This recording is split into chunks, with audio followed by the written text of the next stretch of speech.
चलिए प्यारे बच्चों, आज क्लास 10th साइंस और साइंस में भी हम प्रतिबिंब की स्थिति पढ़ना चाह रहे हैं। उसमें भी कौन सा दर्पण है? अवतल दर्पण द्वारा प्रतिबिंब का बनना। देखिए, अवतल दर्पण में कुल 6 प्रतिबिंब बनते हैं या वस्तुओं को अलग अलग स्थितियों में 6 प्रकार से रख सकते हैं। तो उसका जो प्रतिबिंब बनता है, उन प्रतिबिंब की स्थितियों को हम पता करेंगे आज। तो चलिए, जब वस्तु अनंत पर स्थित होती है तो प्रतिबिंब कहाँ कैसा बनता है, इसके विषय में जानकारी करते हैं। तो देखिए, हम क्या कर रहे हैं, एक अवतल दर्पण बनाते हैं और थोड़ा सा साफ बने इसलिए हम किसका इस्तेमाल कर रहे हैं? प्रकार का। ठीक है, तो ये हमने एक लाइन खींच ली। चूँकि हमको पता है अवतल दर्पण में जो परावर्तक पृष्ठ होता है वो अंदर की ओर दबा हुआ भाग होता है, तो बाहर वाले जो भाग है इस पर हम एक प्रकार की पॉलिश कर रहे हैं।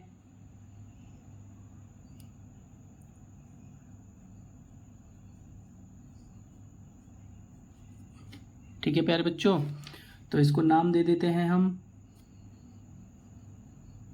M1 और ये M2।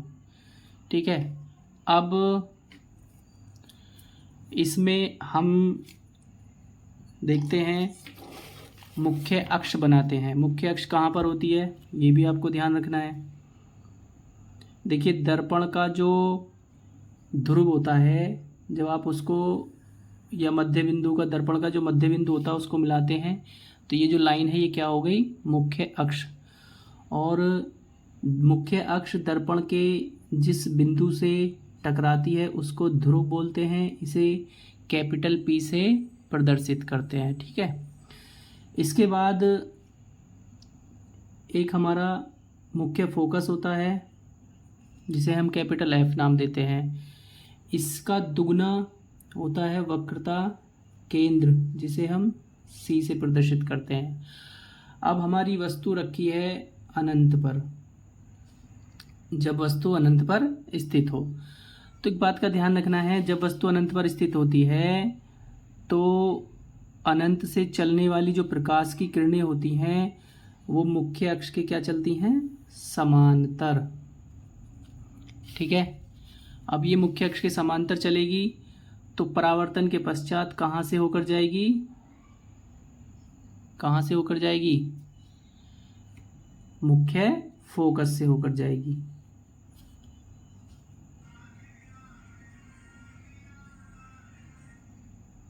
मिला रहे हैं इसको, थोड़ा सा ध्यान देंगे।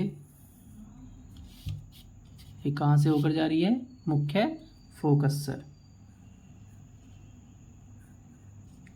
ठीक है, अब एक नीचे बना लेते हैं प्रकाश की किरण। हमें प्रतिबिंब बनाने के लिए कम से कम 2 किरणों की आवश्यकता है। तो एक वस्तु यहाँ रखी है और यहाँ से चली प्रकाश की किरणें, दर्पण से टकराने के बाद ये भी कहाँ से होकर जाएगी? मुख्य फोकस से होकर जाएगी।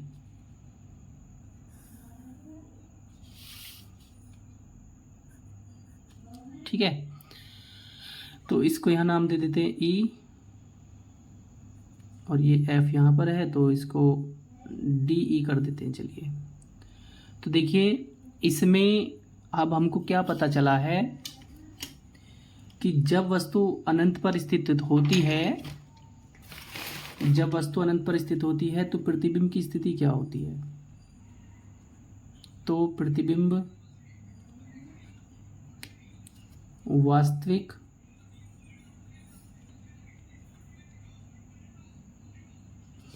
कोमा उल्टा कोमा वस्तु से बहुत छोटा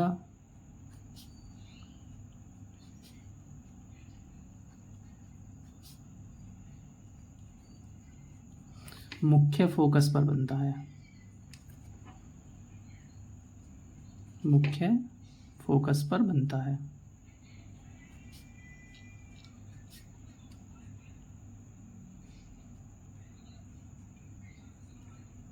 ठीक है प्यारे बच्चों, तो ये समझ में आ गया।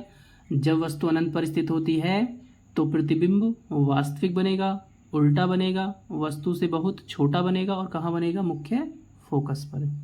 ये बिंदु आकार का प्रतिबिंब हमारा यहाँ पर बन गया है। तो चलिए प्यारे बच्चों अब सेकंड देखेंगे। तो चलिए प्यारे बच्चों अब हम दूसरा प्रतिबिंब की स्थिति देखेंगे, जब वस्तु अनंत व वक्रता केंद्र के बीच स्थित हो। तो चलिए प्रतिबिंब बनाने के लिए एक अपना अवतल दर्पण तैयार करते हैं।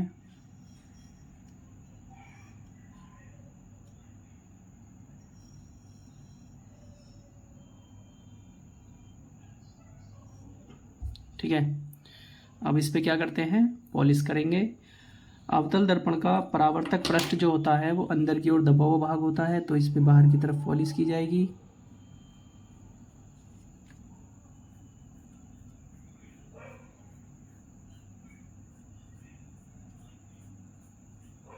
इसको नाम दे देते हैं M1 और M2। अब इसकी मुख्य अक्ष बनाते हैं।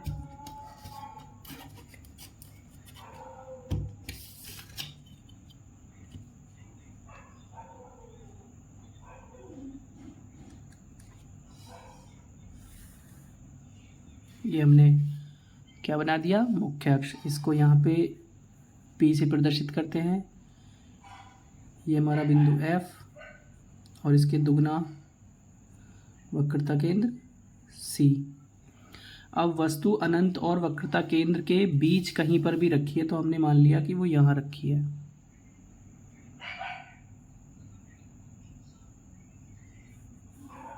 ठीक है, ये वस्तु रखी है, इसको हमने नाम दे दिया A और B। तो वस्तु A के बिंदु B से जो प्रकाश की किरण चलेगी वो किसके समांतर चलेगी, मुख्य अक्ष के समांतर।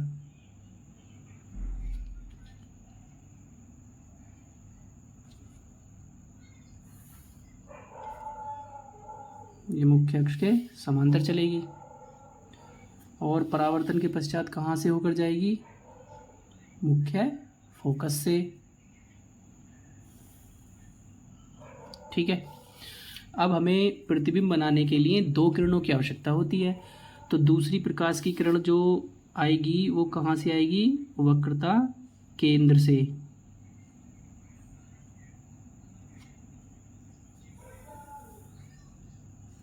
और वक्रता केंद्र से आती है और वक्रता केंद्र से ही वापस चली जाती है।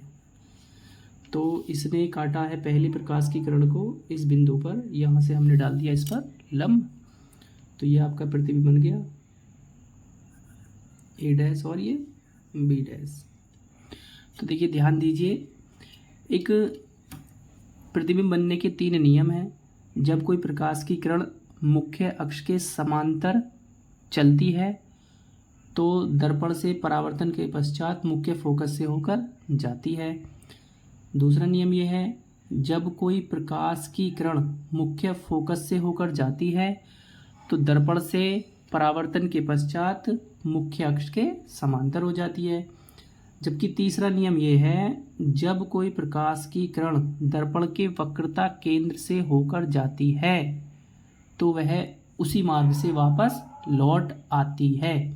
इन नियमों का प्रयोग करके ही हमने ये प्रतिबिंब बनाया है। अब इसमें प्रतिबिंब की स्थिति क्या है, मतलब प्रतिबिंब कैसा बना।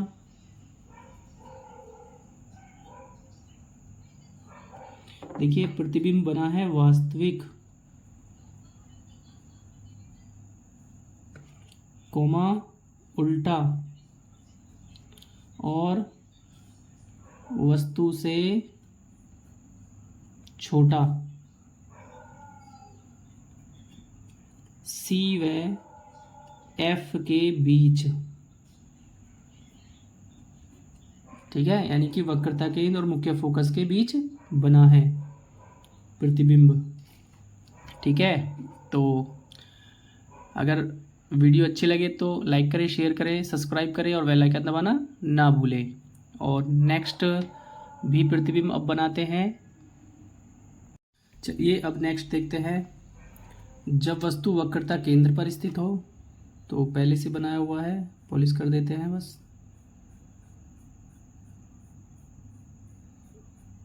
नाम दे दो इसको M1 M2। चलिए मुख्य अक्ष बना रहे हैं। ये बिंदु हमारा P, ठीक है, यहाँ पे हमारा F और यहाँ हमारा C। वस्तु कहाँ रखी है इस बार? वक्रता केंद्र पर।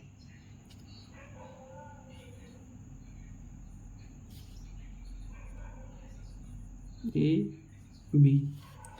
अब देखिए, वस्तु के बिंदु B से चलेगी जो प्रकाश की किरण, वो कैसे चलेगी? मुख्य अक्ष के समांतर, और दर्पण से टकराने के बाद कहाँ से होकर जाएगी? मुख्य फोकस से होकर।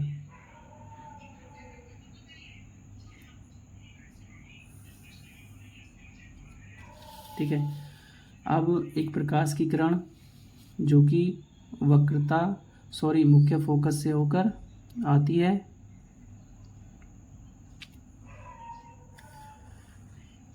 और दर्पण से टकराने के बाद कहाँ से होकर जाएगी? मुख्य अक्ष के समांतर हो जाएगी।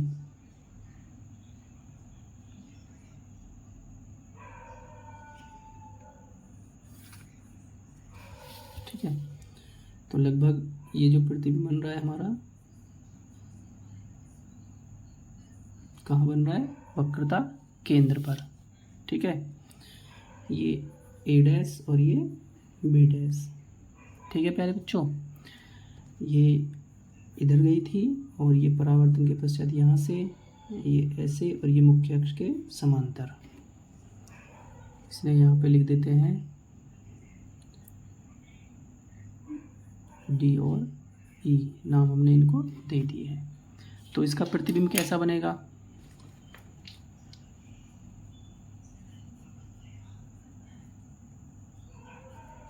कैसा प्रतिबिंब बनेगा? वास्तविक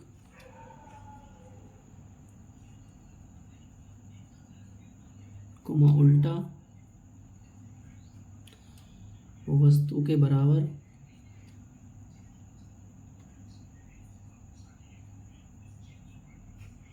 वक्रता केंद्र पर ही बनता है।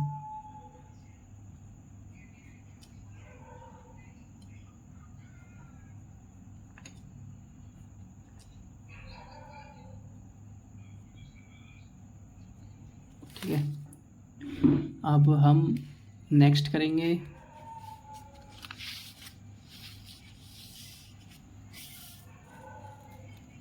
चलिए अब नेक्स्ट समझ लेते हैं। पहले से हमने बनाया हुआ है, पॉलिश करनी है आपको बस।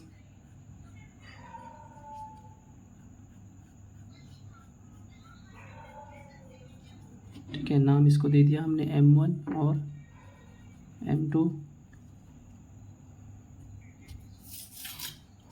मुख्य अक्ष बनाएंगे।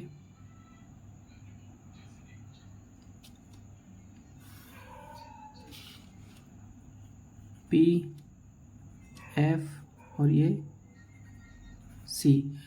अब जब वस्तु कहाँ रखी है? C व F के बीच, तो वस्तु को रखते हैं C और F के बीच। लगभग कहीं भी रख लीजिए, C और F के बीच में होनी चाहिए। ये A ये B। वस्तु के बिंदु B से प्रकाश की किरण चलेगी मुख्य अक्ष के समांतर, और दर्पण से परावर्तन के पश्चात कहाँ से जाएगी? मुख्य फोकस से होकर जाएगी। ठीक है, इसके बाद अब बिंदु B से एक प्रकाश की किरण जो मुख्य फोकस से होकर जाती है, और दर्पण से परावर्तन के पश्चात क्या हो जाती है? मुख्य अक्ष के समांतर हो जाती है।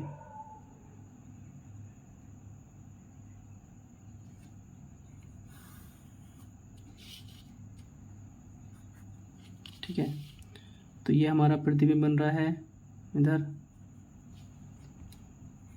A' B dash. तो ध्यान दीजिए, जब प्रकाश की किरण सी और एफ के बीच रखी थी तो प्रतिबिंब हमारा वास्तविक, उल्टा व अनंत और वक्रता केंद्र के बीच बनता है।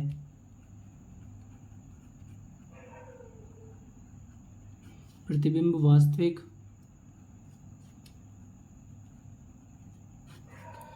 उल्टा, वस्तु से बड़ा,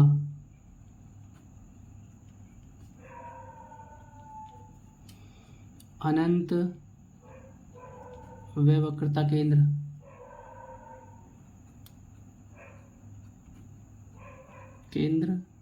सी के बीच बनता है।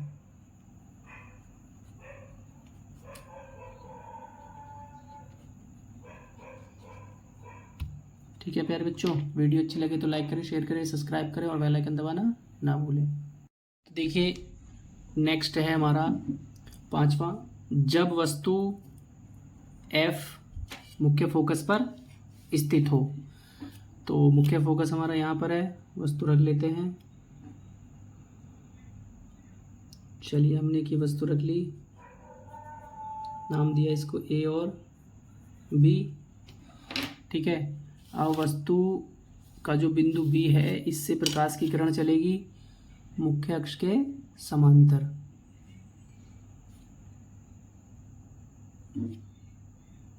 ये ठीक है ऐसे, और ये टकराने के बाद कहाँ से होकर जाएगी, मुख्य फोकस से होकर।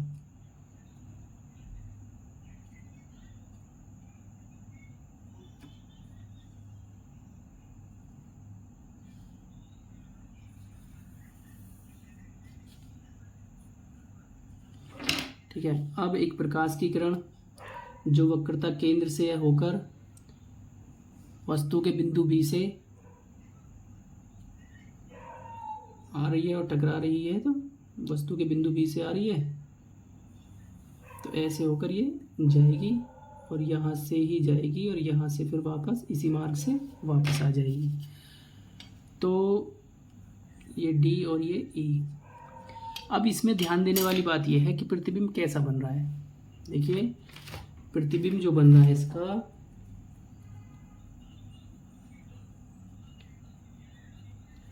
वास्तविक, उल्टा व वस्तु से बड़ा,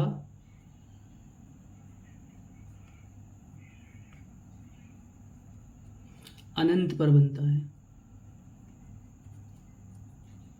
अनंत पर बनता है। अब नेक्स्ट है हमारा कि जब वस्तु P व F के बीच रखी हो। तो यहां रख लेते हैं वस्तु,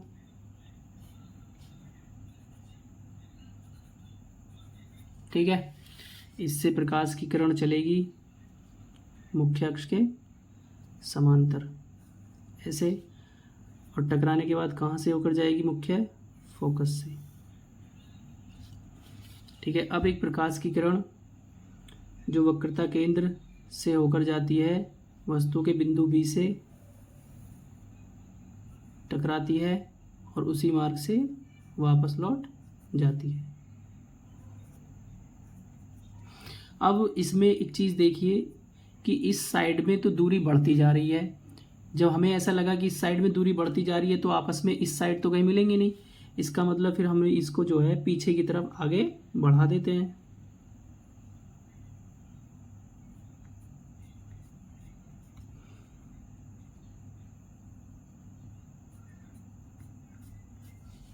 तो ये जहाँ पे काट रही है वहाँ से हमने एक लंब डाल दिया, तो ये प्रतिबिंब आपका बन गया है। तो इसमें प्रतिबिंब कैसा बन रहा है, आभासी बन रहा है, दर्पण के पीछे बन रहा है ना, इसलिए कैसा है, आभासी, सीधा और वस्तु से बहुत बड़ा, वस्तु से बहुत बड़ा दर्पण के पीछे बनता है।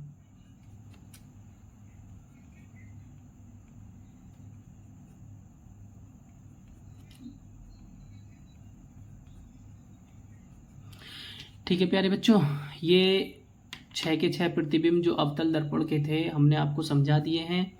अगर वीडियो अच्छी लगे तो लाइक करें, शेयर करें, सब्सक्राइब करें और बेल आइकन दबाना ना भूलें। और अगर कोई प्रतिबिंब आपके समझ में नहीं आया है तो कमेंट्स बॉक्स में जाकर लिख सकते हैं। आपको नेक्स्ट वीडियो में आपको ये सब समझा दिए जाएंगे। और जो उत्तल दर्पण के प्रतिबिंब बने बचे हैं उनको हम नेक्स्ट वीडियो में भी समझा देंगे आपको।